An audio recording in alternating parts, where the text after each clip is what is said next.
Y como establecimos la semana pasada rápidamente, entender ese término de misión integral depende prácticamente de lo que entendamos del reino de Dios. Esa es una base importante.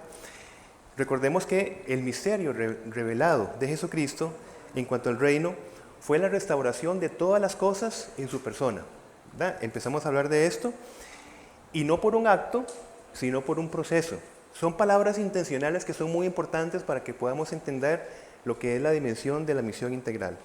Y no es que las cosas van mejorando mientras se acerca la venida de Jesucristo. Evidentemente, la maldad va creciendo, la injusticia va creciendo. Basta con simplemente con volver a ver alrededor, hermanos. Entonces, lo que estamos hablando no es un idealismo de pensar que la iglesia está llamada a hacer el reino de Dios o establecer el reino de Dios aquí en la tierra mediante diferentes acciones para ir mejorando las cosas, ¿verdad? Ese no es el entendimiento. Recordamos cuál era el propósito, que la iglesia está llamada y capacitada para ser ese pueblo que va anticipando esos valores del reino que vienen en plenitud, desde todo punto de vista, justicia, paz, relaciones, todo, ¿no? Ahora, todos, desde nuestras diferentes vocaciones, es cuando empezamos a abrir la amplitud del Evangelio del Reino, estamos llamados a hacer misión desde los diferentes enfoques que vienen con el reino de Dios. Esto es lo que vamos a trabajar o a compartir en esta mañana, lo que se llama la Missio Dei o la misión de Dios. Y vamos a anticipar, mis hermanos, en este día vamos a estudiar las cuatro relaciones que abarcan el Evangelio del reino de Dios. Bien, eso es importante. Las cuatro relaciones que integran el reino de Dios. Que Dios nos guíe en el entendimiento y, como decía nuestro hermano Leo, en ser cada vez como niños para entender cuáles son los propósitos de nuestro Padre. Hermanos, antes de iniciar con la primera relación, la misma plenitud de nuestra salvación, no la certeza de nuestra salvación. Cuando usted y yo aceptamos por fe, arrepentimiento y fe, a Jesucristo como nuestro Salvador y Señor, tenemos la certeza de ser salvos. La plenitud de esa salvación sigue siendo un anticipo en nosotros. Por eso le llevo a 1 de Pedro 1.5, por favor. 1 de Pedro 1.5. Ya acabamos de decir, la misma plenitud de la salvación es anticipatoria. Cuando nosotros aquí y ahora aceptamos a Jesucristo como nuestro Señor. Creo que ya se entendió. No estoy hablando de que nuestra seguridad de salvación está incompleta. No. El gozo de la plenitud de lo que significa estar en intimidad con Jesucristo es anticipatorio. 1 de Pedro 1.5 va a decir que sois guardados por el poder de Dios mediante la fe para alcanzar la salvación que está preparada para ser manifestada en el tiempo postrero. Entonces nosotros somos guardados y preservados en este momento con la seguridad de salvación. Pero si nosotros tenemos gozo hoy, mis hermanos, estamos viviendo una salvación anticipatoria, mientras esperamos que el mismo acto redentor de Dios consumado ya permita que nosotros no estemos más esclavizados por el pecado. Hablaremos entonces de cuatro relaciones. Primero, la relación Dios-humanidad. En el concepto del Evangelio del Reino de Dios, recordemos, son cuatro relaciones que el Evangelio del Reino de Dios busca restaurar. Palabra clave de hoy, restaurar.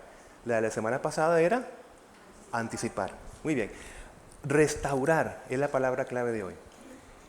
Cuatro relaciones, mis hermanos. La primera y fundamental, la que da inicio a todas las demás, es la relación Dios-humanidad. De hecho, el nombre de Jesús fue revelado, no fue que lo escogió sus padres terrenales, sino que les fue revelado a José y a María por el ángel para enfatizar el primer propósito relacional, enfatizarlo. Dice, llamará su nombre Jesús, porque Él salvará a su pueblo de sus pecados. De Dios es toda iniciativa de salvación, como lo sabemos, ¿verdad? la humanidad responde o no responde a esta iniciativa de salvación. Responde. Y para esto el Señor, por medio de su gracia, ya sea que nos corteja con su amor, nos va atrayendo con su amor, o puede utilizar también la tristeza, para que nosotros nos volvamos a Él. Nosotros no podemos volvernos a Él, como dice Romanos, sino que el Señor tiene toda iniciativa de salvación, y lo que hacemos nosotros es que respondemos a esta iniciativa de la gracia. El que cree en mí, va a decir el Señor Jesucristo, no es condenado, pero el que no cree ya está condenado por no haber creído en el nombre del Hijo unigénito de Dios. Entonces está la posibilidad de creer o no creer, básicamente. Una vez liberados, o sea, si nosotros creemos, ¿qué pasa con nosotros? Somos liberados de la potestad de las tinieblas, como dice Colosenses 1:13, ¿y qué pasa? Somos trasladados al reino de Jesucristo. Qué importante es entender esto como la dinámica de la evangelización. Como hablamos la semana pasada, ¿qué significa ser salvos? Entonces, ser trasladados a los propósitos del reino de Dios.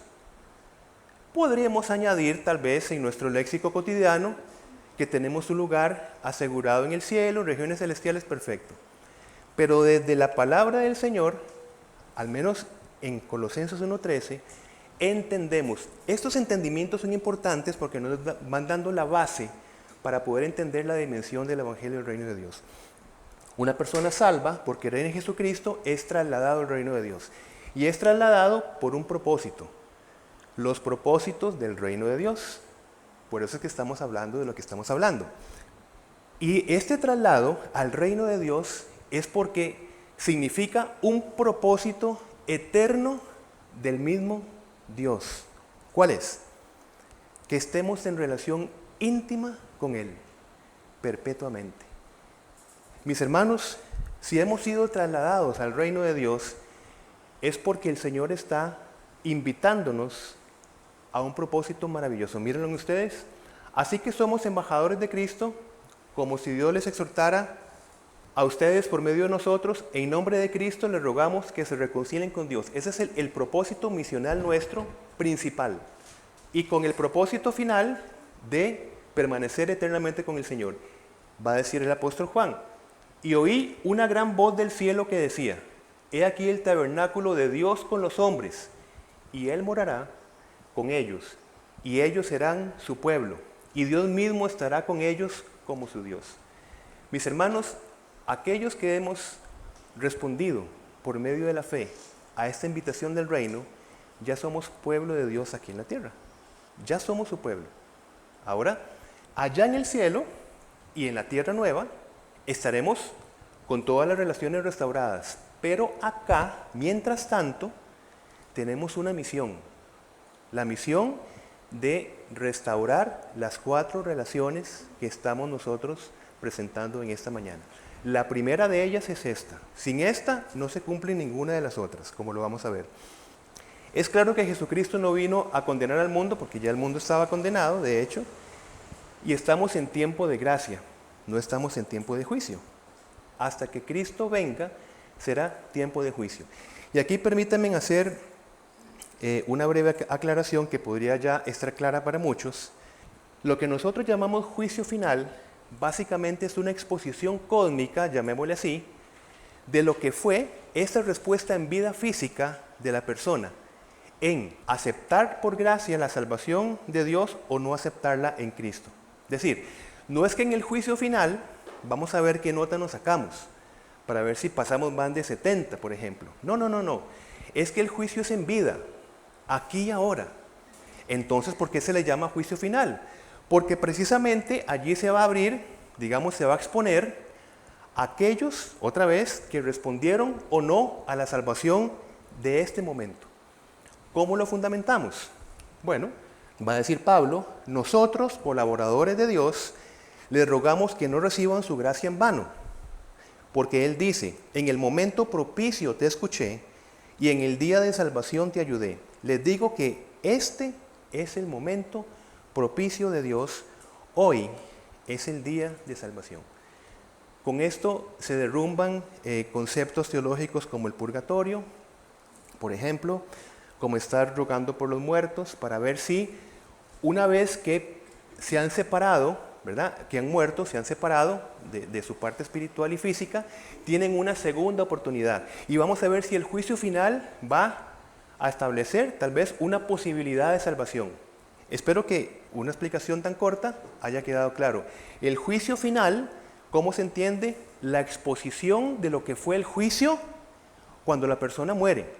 Porque está establecido que los hombres mueran una sola vez en vez de la reencarnación y luego el juicio.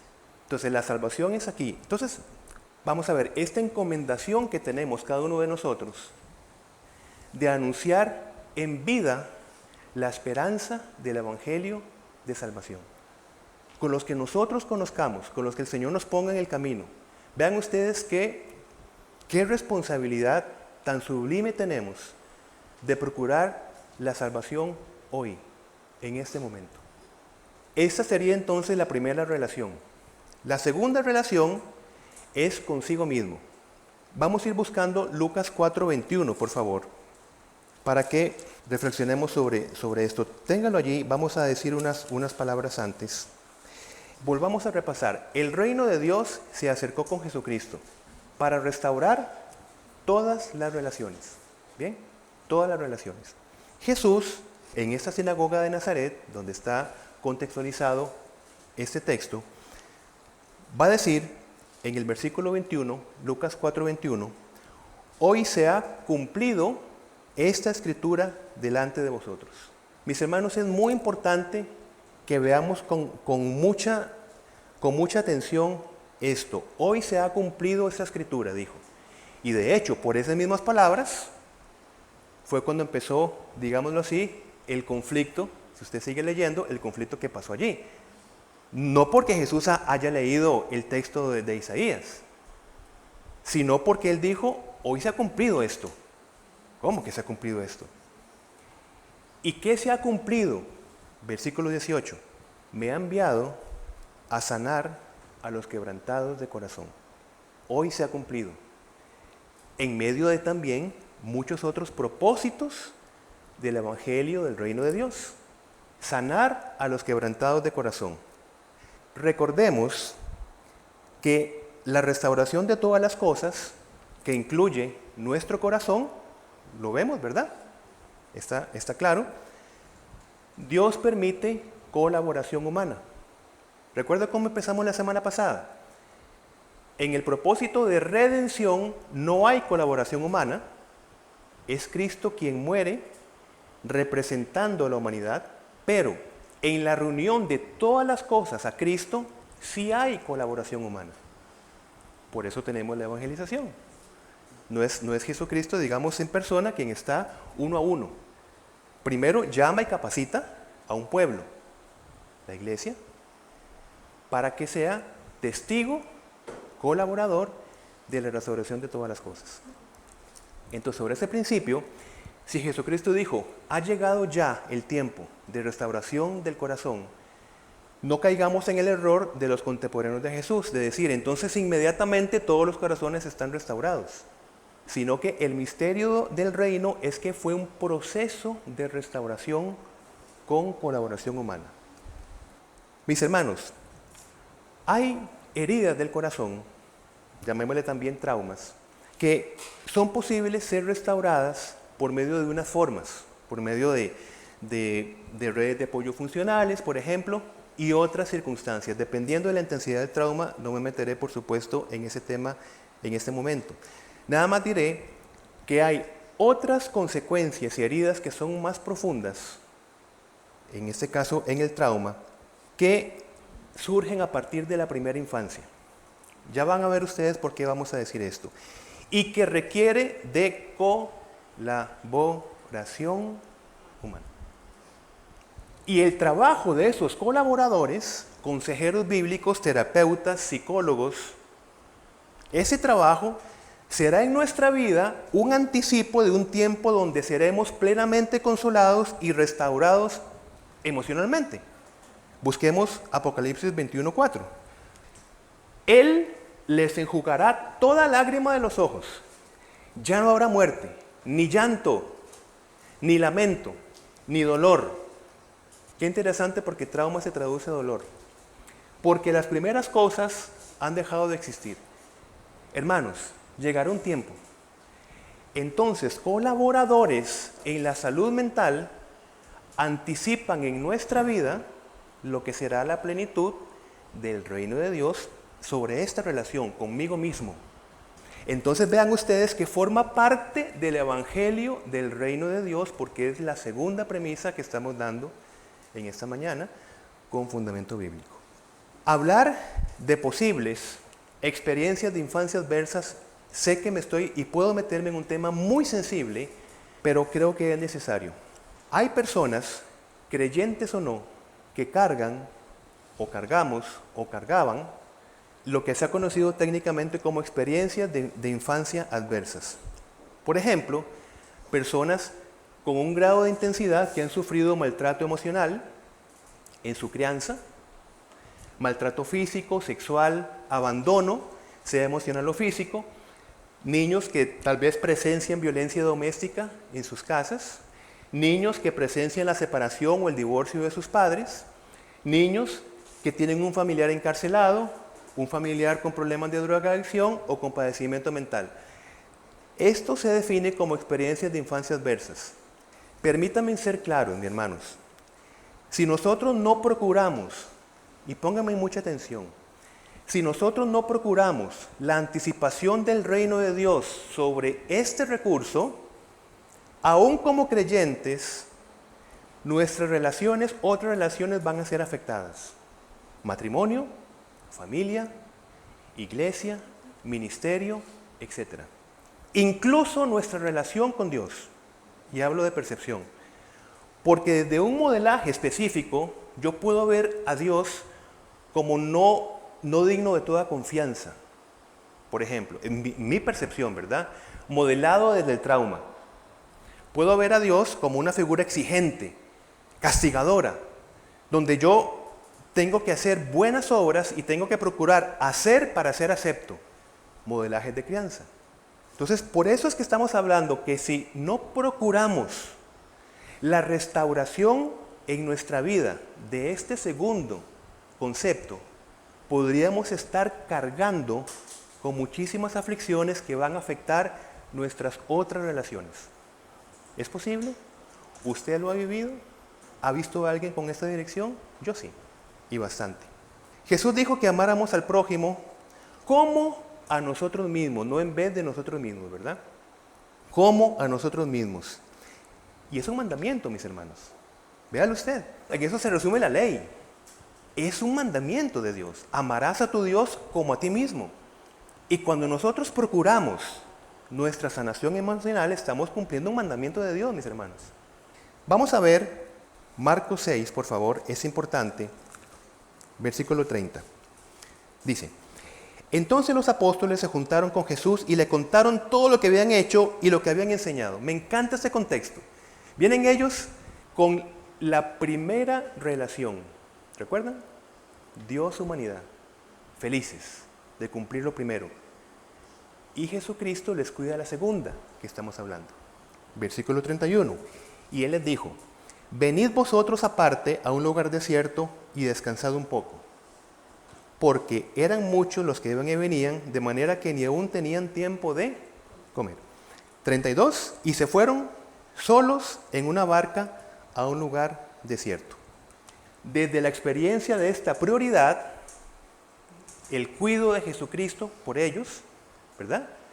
Que vieron su propia necesidad, se envía al discípulo a atender a otros. Versículo 37.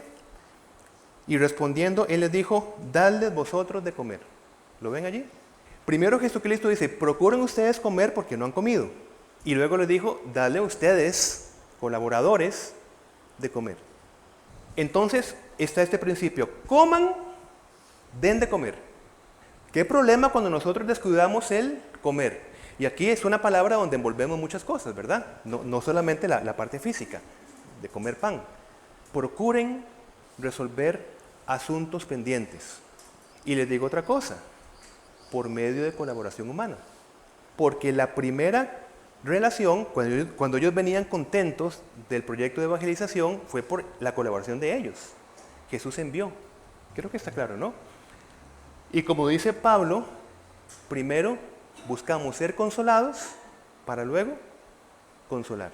En 2 Corintios 1, 3 y 4. Entonces, mis hermanos, todos debemos aceptar, entender, ser propicios de sanar nuestras propias heridas, y pongo acá la palabra traumáticas porque se refiere a dolor, a herida. ¿Por qué?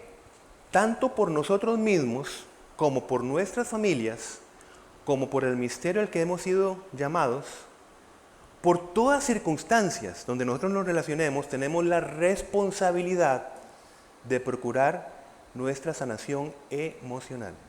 Es posible, y mi esposa entiende este término mundo real, que yo uso mucho en la casa, es posible en el mundo real vivir la primera relación Dios-humanidad y seguir cargando asuntos personales pendientes que afectarán nuestras otras relaciones.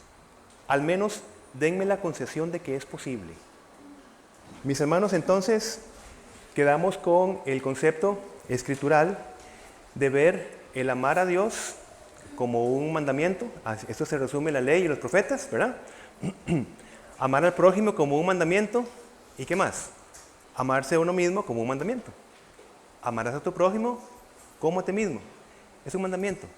Por eso empezamos a hablar de las relaciones. Primera relación, Dios-humanidad. Segunda relación, conmigo mismo. Compartiremos las dos últimas relaciones. Relación con el prójimo. Un versículo clave para entender cómo cumplir con este propósito del Evangelio del Reino de Dios es reflexionar, entre otros versículos, Proverbios 11:10. Cuando el justo prospera, la ciudad se alegra. Es claro que esto, en consecuencia con lo anterior, si enlazamos lo anterior, podríamos parafrasear la idea como: cuando los justos procuran su prosperidad, se mejora la vida de todos. Enlazando la prioridad 2, cuidado de mí mismo, con este tercer valor, amar al prójimo. Cuando el justo prospera, antes de esto, antes de que se alegre la ciudad, evidentemente el justo tiene primero que prosperar, ¿verdad? Y no estamos hablando de una prosperidad exclusivamente de la línea material, que lo incluye. Hablamos de la prosperidad Zoe, de vida plena, de restauración de las cosas que tenemos que restaurar en nuestra vida. Como dijo Pablo, en esta dirección de cómo amar al prójimo, Pablo va a decir: no mirando cada uno por lo suyo propio, sino cada cual también por lo de los otros. Aquí también lo he intencionalmente resaltado para que no se pierda el hecho de que poder compartir con otros no excluye el cuidado personal. Estamos haciendo el enlace, ¿verdad? No mirando cada uno por lo suyo propio, ¿verdad? Es decir, no nos quedemos solamente mirando hacia nosotros mismos. Esto es algo que hay que procurar. El punto es, no solamente ustedes, sino también a partir de esta primera dirección, ahora sí, procuren también el bien del prójimo, del otro. Y básicamente, el bien personal, digamos, cuando una persona es colocada en una posición de influencia, una posición de liderazgo, en una posición de prosperidad material, se va a buscar administrar para el bien común. Mis hermanos, nosotros utilizamos y damos gracias a Dios por las bendiciones que el Señor nos da. Es así, ¿verdad? El Señor nos bendice. Pero en la Biblia, toda bendición implica una responsabilidad, siempre. De hecho, recordaremos en Génesis 1:28, y los bendijo Dios y les dijo: fructifíquense, multiplíquense, llenen la tierra, júzguenla, señoreen la tierra. Entonces, una bendición es una responsabilidad. Hermanos, quiero decirles que el Señor me bendijo con tal trabajo. Lo que estamos también diciendo es que esto implica una responsabilidad. Va a decir también Pablo: Todo esto en la tercera relación, ¿verdad? Amar al prójimo, que forma parte del Evangelio del Reino de Dios. Si uno de los miembros sufre, los demás comparten su sufrimiento. Y si uno de ellos recibe honor, los demás se alegran con él. Esa es la Nueva Versión Internacional. Ahora, en el mundo fuera del reino, del Evangelio del Reino, la prosperidad de algunos más bien empieza a ser más división entre los favorecidos y los no favorecidos. Ese es el punto. Fuera del reino. Podemos decir que es posible ser próspero, pero no justo, ¿verdad? Es posible ser próspero, prosperar y no cumplir las características de justicia que la Biblia señala. Porque solo cuando el justo prospera, la ciudad se alegra. No cuando quien prospera, la ciudad se alegra. Cuando el justo prospera. ¿Y quién es el justo? Entre otras cosas y definiciones, el que primero asume la misión que tiene en común con la misión de Dios, ¿verdad? Practicar la justicia. La misión integral en este, digamos, punto, no está promoviendo, por ejemplo, evitar altos ingresos materiales desde profesiones específicas. Es decir, como para que no se pueda ligar como no amar al dinero. Evidentemente, es algo que tenemos en la Escritura. No, sino que se fundamenta en este guión que lo he sacado de René Padilla. Trabajar mucho, ganar mucho, ahorrar mucho, dar mucho. Esa es la dirección de procurar, y eso es lo que yo le digo a mis hijos, por ejemplo, y a otras personas con las que yo puedo impactar. Es que busquen en sus profesiones ganar mucho. Si ese es el llamado por ahí, ¿verdad? Ojo, no estoy limitando a un solo llamado. Es que hay personas que son llamadas específicamente a dedicar su tiempo y su vida básicamente desde la primera relación, ¿verdad? Y allí la iglesia, de hecho, respondemos en el apoyo y en el sostenimiento de este tipo de misión. Fantástico, la prioritaria. Pero hay muchos otros jóvenes que van a escoger otro tipo de carreras vocacionales en la sociedad. ¿Qué le diría yo? Pues sean los mejores profesionales que puedan. Ganen mucho, todo lo que puedan. Busquen ascensos, pero apliquen esto, que es el principio del justo, para que no se queden y nada más con aquel que prospera y no es justo. Esto no significa asumir la responsabilidad de otra persona cuando damos mucho. Que quede muy claro. Esto no significa que cuando nosotros damos mucho, significa que asumimos la responsabilidad de otra persona. El dar mucho es para caminar con la persona mientras esta persona se desarrolla. Eso es. Y eso le llamamos equidad, parte de la justicia. Por ejemplo, muchos jóvenes, posiblemente de nuestra comunidad, necesitan esa mano para poder estudiar. Entonces, así aplicamos el amar al prójimo. ¿Cómo la iglesia puede responder para darles esa mano de desarrollo? Para que ellos vayan prosperando y que a su vez, cuando ellos prosperen, también den la mano a otras personas. Y esa es la dinámica de la equidad. Otro punto, para terminar con esta relación, quiero relacionarla con un valor que dimos la semana pasada, que ¿se acuerdan ustedes? La valentía. ¿Cómo permanecemos en el Evangelio del Reino de Dios? ¿Se acuerdan? Que primero dependencia, ¿verdad? Quien no es como niño, como nos enseñaba nuestro hermano en la mañana, Leo, quien no es como niño, no entrará en el Reino de Dios, dependencia, ¿verdad? Pero el segundo valor, o el segundo principio fue valor, valentía. ¿Por qué valentía?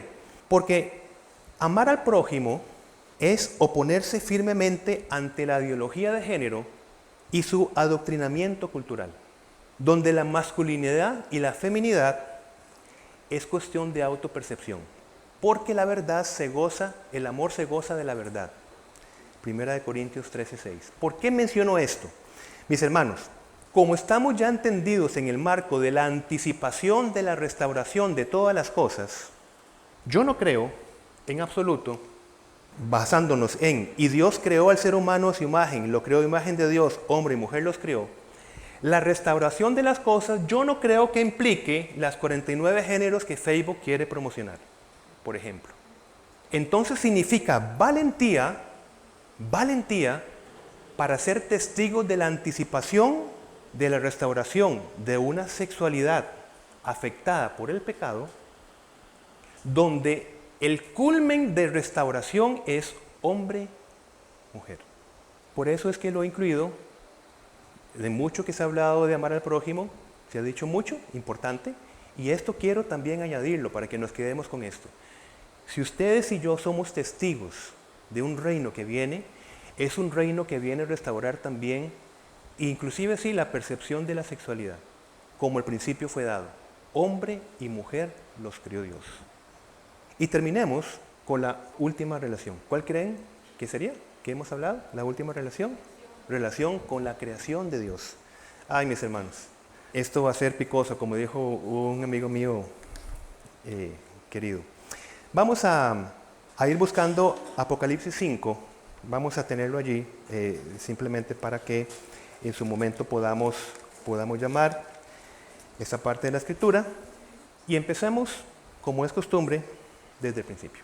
Desde el principio, Dios preparó las condiciones en la creación, en su creación, preparó todo para que la humanidad, corona de su creación, pudiese habitar en esa tierra que tenemos. De la cual Dios dijo, por cierto, fue muy bueno todo lo que hizo. Y encomendó el cuidado de su creación a la humanidad. Por ejemplo, tomó pues Jehová, Dios al hombre, y lo puso en el huerto de Edén para que lo labrara y lo guardase. Yo quiero decir, mis hermanos, que eso es algo que notó Christopher Wright. Notemos cómo este fue el primer encargo misionero de la humanidad. Guardar la creación. Fue el primer encargo misionero de la humanidad. Pareció maravilloso esta observación de Christopher Wright. E indagando sobre esto, yo les dejo nada más esta es una fundación cristiana. Vieron ustedes qué belleza. Me tomé el tiempo para revisar. Búsquenlo si ustedes tienen tiempo. Esta fundación, Arrocha Internacional. Ellos están anticipando el valor del reino, que estamos hablando, del cuidado responsable de la creación. Porque con este cuidado, vamos a verlo en esos minutos que nos queda, estamos nosotros dando la verdadera perspectiva de por qué y para qué cuidar la creación, básicamente. Y ellos lo han entendido así y tienen un ministerio alrededor del mundo fantástico de conservación y cuidado del medio ambiente, de la flora y de la fauna, concientización.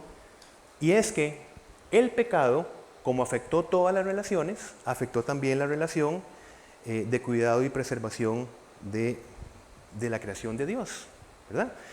Ahora, le dije que buscáramos Apocalipsis porque el cuidado de la creación va a ejercitar en nosotros al menos dos llamados que tenemos nosotros como seres humanos.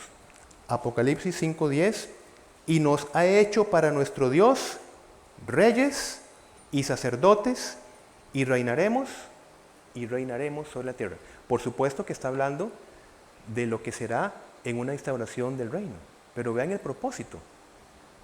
Entonces, cuando nosotros estamos cuidando la creación, ¿qué estamos anticipando? Este ejercicio del que ya estamos llamados cuando entramos al reino de Dios.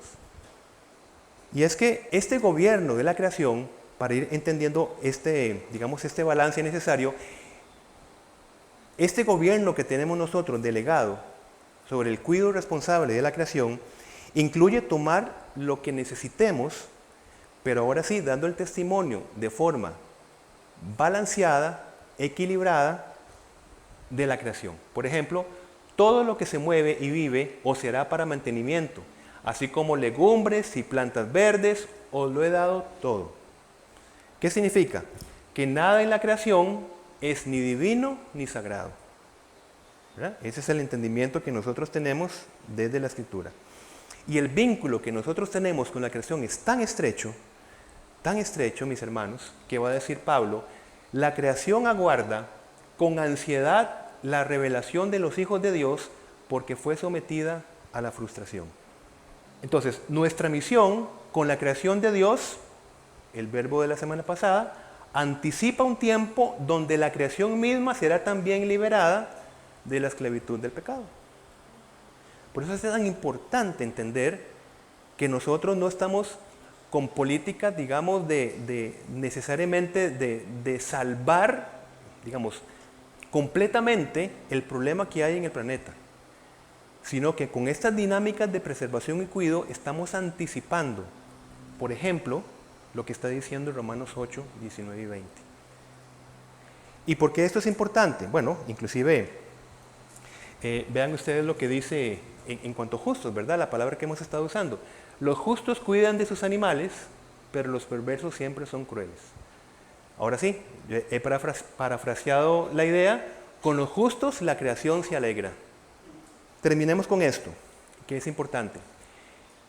La conciencia, este punto 4, mis hermanos, no se limita a cuidar plantitas ni animalitos, cuando hablamos de cuidar la creación, sino luchar contra al menos 2 enemigos del Evangelio del Reino de Dios.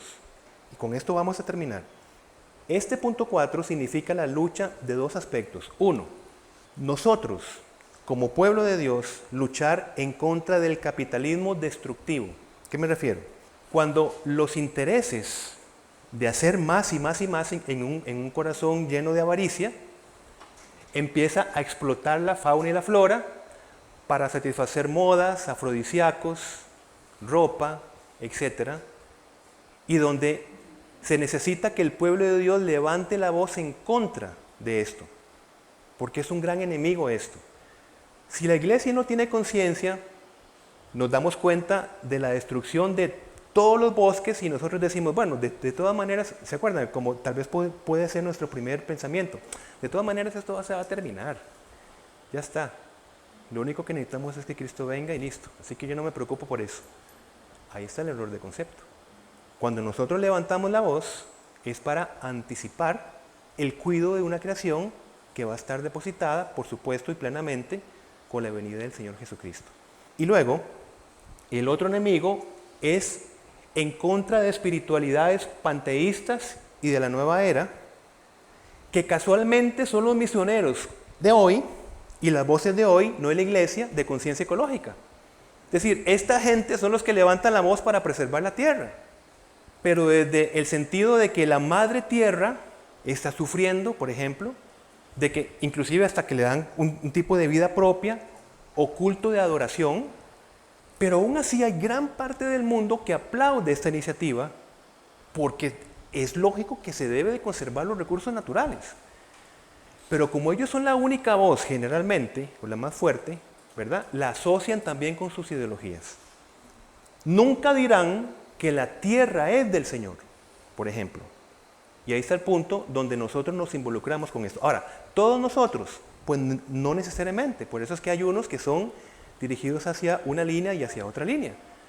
¿Ves? Pero por ejemplo, si nosotros tenemos un hijo, un familiar, etcétera, que quiere estudiar algo relacionado con esta implicación, ¿qué le vamos a decir? Pues estás estudiando parte del propósito del Evangelio del Reino de Dios. Yo te apoyo, adelante. Es más, tenga los puestos más importantes que usted pueda tener para que tenga influencia. Nuestra misión de cuidado con la tierra, termino acá, no es ni romántica ni mística, sino resultado de un acto de amor y obediencia para nuestro Creador y Redentor. Entonces, el último pensamiento que llamo acá. Cada nuevo creyente es llamado y capacitado para ser testigo, ¿verdad? Eso creo que ha estado claro. De restauración de todas las cosas. El testimonio al que estamos siendo llamados, el testimonio es una afirmación de una cosa de la cual uno tiene que estar absolutamente seguro. Otra vez, si somos testigos de algo, tenemos que estar absolutamente seguros de lo que somos testigos, básicamente. Porque Jesús dijo, mi testimonio es verdadero, lo dijo en Juan 8:14. Mi testimonio es verdadero porque sé de dónde he venido y a dónde voy. Tomé este versículo para fundamentar lo que estoy diciendo, ¿verdad? Con esto termino con esta idea. Seremos testigos del reino de Dios cuando vivamos, podemos comprendamos también la amplitud del Evangelio que implica la restauración de todas las cosas en Cristo, y en cada acción anticipatoria estaremos cumpliendo la misión de Dios. En esas 4 áreas que estamos hablando. Con esto, mis hermanos, concluimos lo que es, y espero que sea una inquietud para que usted siga profundizando acerca de los conceptos de la misión integral.